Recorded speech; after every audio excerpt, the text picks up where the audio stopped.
All right, so we have these two handouts. The one with the QR code, guys, listen please. The one with the QR code is the one that we're doing first. You can set the other one aside. The other one is to practice for your quiz tomorrow. All you are going to do to practice for your quiz next class is to do Lewis dot structures and shapes.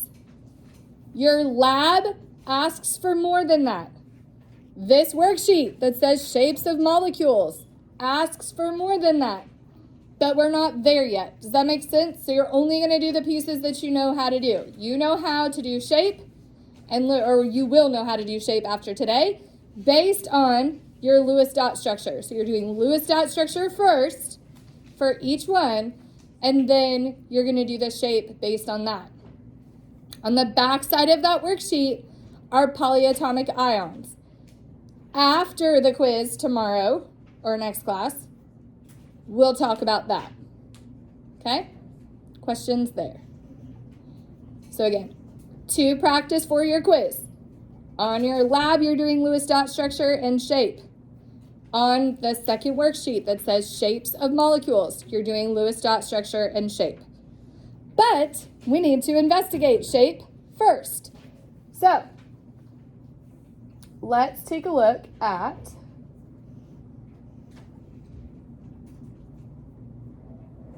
the molecular geometry flip book.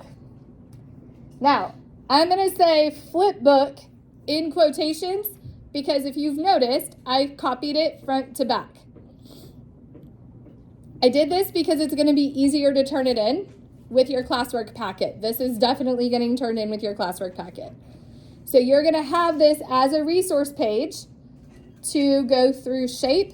After you've done your Lewis dot structures, you're going to use this as your resource page to identify the shape of each one. So first things first, we need to go to the website that it lists on the paper. You can do that if you're working on a Chromebook by copying and pasting. If you are using your phone, you can do that with the QR code. So we're going to come back over here. I'm obviously working on a computer, so I am copying and pasting. Now, there's a bunch of information on this page, so I need to tell you where to go and what to look at. If you look at the handout, on your handout at the top of each square, it says electron domains. Do you see that?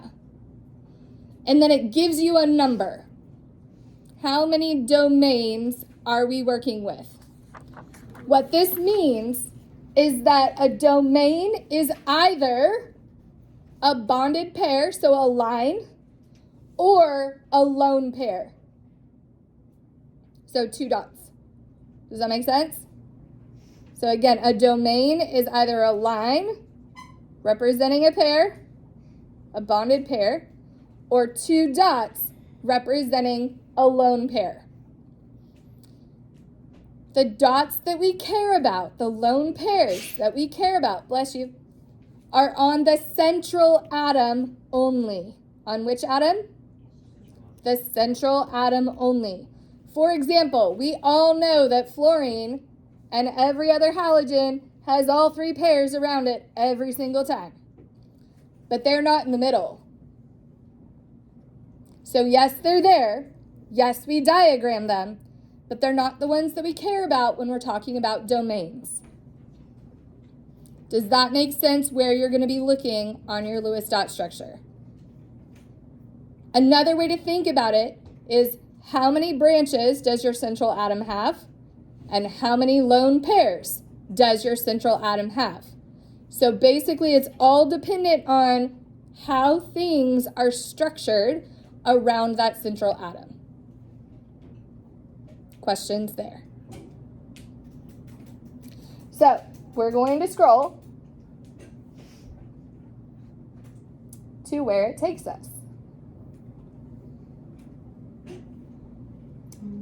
Do you see this table right here that says VSEPR table of molecular geometries.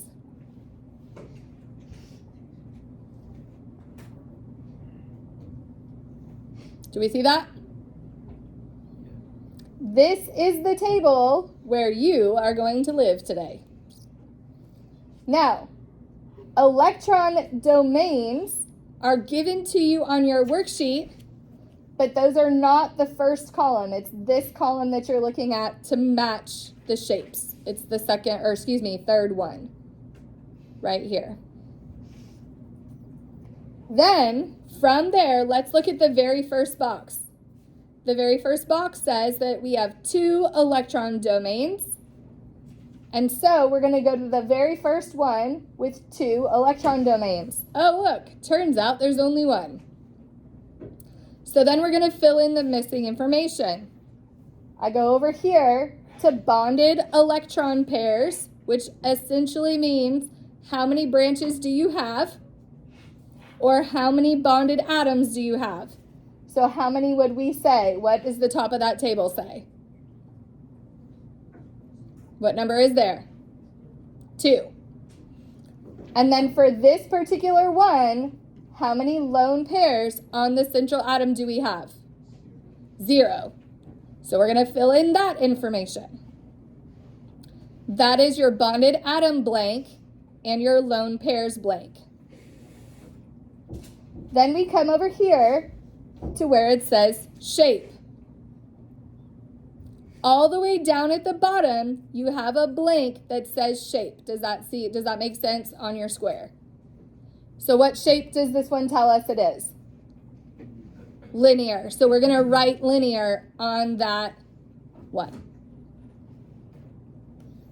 Then we come over here, and we're not going to require you to know the bond angles. If you choose to move forward into AP Chemistry, you will investigate bond angle a little bit further. This is just to take a look and see what that looks like. And then over here we have our example compound. And the compound it tells us as our example is CO2. And then we have our drawing.